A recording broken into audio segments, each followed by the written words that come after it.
ಈಗ ಬ್ಯಾಂಕ್ ಅಕೌಂಟ್ಗೆ ಇಷ್ಟು ಹಣ ಜಮಾ ಮಾಡಿದ್ರೆ 60% ತೆರಿಗೆ ಪಾವತಿಸಬೇಕಾಗುತ್ತೆ. ಹುಷಾರ್! ಆದಾಯ ತೆರಿಗೆ ಇಲಾಖೆ ಹೊಸ ಮಾರ್ಗಸೂಚಿ ಹೊರಡಿಸಿದ್ದು, ಅದರ ಪ್ರಕಾರ ಉಳಿತಾಯ ಖಾತೆಯಲ್ಲಿ 1000 ಕೋಟಿ ರು 10 ಲಕ್ಷಕ್ಕಿಂತಲೂ ಹೆಚ್ಚಿನ ನಗದು ಮೂಲವನ್ನು ನಿರ್ದಿಷ್ಟಪಡಿಸುವುದು ಕಡ್ಡಾಯವಾಗಿದೆ.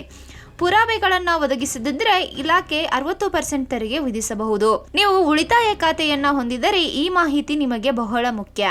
ಬ್ಯಾಂಕ್ ಖಾತೆಗಳಲ್ಲಿ ಠೇವಣಿ ಇಡುವ ಮೊತ್ತದ ಮೇಲೆ ಕಠಿಣ ನಿಯಮಗಳನ್ನು ಜಾರಿಗೆ ತರುವ ಹೊಸ ಮಾರ್ಗಸೂಚಿಯನ್ನ ಆದಾಯ ತೆರಿಗೆ ಇಲಾಖೆ ಇತ್ತೀಚೆಗೆ ಹೊರಡಿಸಿದೆ. ಒಂದು ಹಣಕಾಸು ವರ್ಷದಲ್ಲಿ ನಿಮ್ಮ ಉಳಿತಾಯ ಖಾತೆಯಲ್ಲಿ 10,000 ರೂಪಾಯಿಗಿಂತ ನೀವು 10 ಲಕ್ಷ ರೂಪಾಯಿಗಿಂತ ಹೆಚ್ಚು ಹಣವನ್ನ ಠೇವಣಿ ಮಾಡದಿದ್ದರೆ ಅದರ ಮೂಲದ ಬಗ್ಗೆ ನೀವು ಆದಾಯ ತೆರಿಗೆ ಇಲಾಖೆಗೆ ತಿಳಿಸಬೇಕು.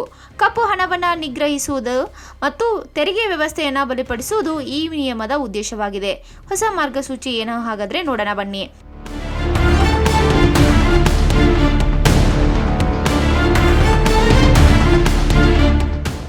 ಆದಾಯ ತೆರಿಗೆ ಇಲಾಖೆಯ ಪ್ರಕಾರ ನೀವು ಒಂದು ಹಣಕಾಸು ವರ್ಷದಲ್ಲಿ ನಿಮ್ಮ ಬ್ಯಾಂಕ್ ಉಳಿತಾಯ ಖಾತೆಯಲ್ಲಿ 10,000 ರೂಗಳನ್ನು ಜಮಾ ಮಾಡಬಹುದು. 10 ಲಕ್ಷ ರೂಪಾಯಿಗಿಂತ ಹೆಚ್ಚಿನ ನಗದು ಠೇವಣಿ ಇದ್ದರೆ ನೀವು ಇದರ ಮೂಲವನ್ನು ಪರಿಶೀಲಿಸಬೇಕು. ನಿಮ್ಮ ಆದಾಯದ ಮೂಲವನ್ನು ಸರಿಯಾಗಿ ಘೋಷಿಸಲು ನಿಮಗೆ ಸಾಧ್ಯವಾಗದಿದ್ದರೆ ನೀವು ಠೇವಣಿ ಮಾಡಿದ ಹಣದ ಮೇಲೆ ಶಾಖೆಯು 60% ತೆರಿಗೆಯನ್ನು ವಿಧಿಸಬಹುದು.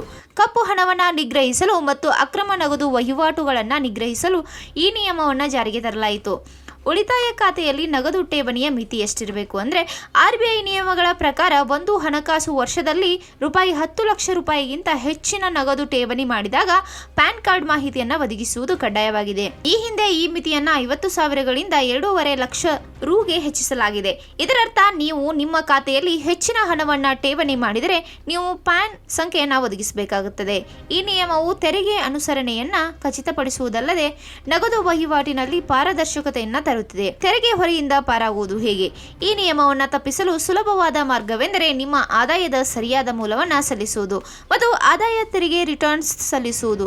ಆದಾಯ ತೆರಿಗೆ ಇಲಾಖೆಯ ನಿಯಮಗಳನ್ನ ಅನುಸರಿಸುವ ಮೂಲಕ ನೀವು ಹೆಚ್ಚುವರಿ ತೆರಿಗೆ ಪಾವತಿಸುವುದನ್ನು ತಪ್ಪಿಸಬಹುದು. ನೀವು ಕಾನೂನುಬದ್ಧ ಆದಾಯದ ಮೂಲಗಳನ್ನು ಹೊಂದಿಲ್ಲದಿದ್ದರೆ ನೀವು ಆದಾಯ ತೆರಿಗೆ ಇಲಾಖೆ ವಿಧಿಸುವ 60% ತೆರಿಗೆಯನ್ನು ಎದುರಿಸಬೇಕಾಗುತ್ತದೆ. ಆದರೆ ನಿಮ್ಮ ಆದಾಯದ ಮೂಲ ಸಾಬೀತುಪಡಿಸುವುದು ಬಹಳ ಮುಖ್ಯವಾಗಿದೆ.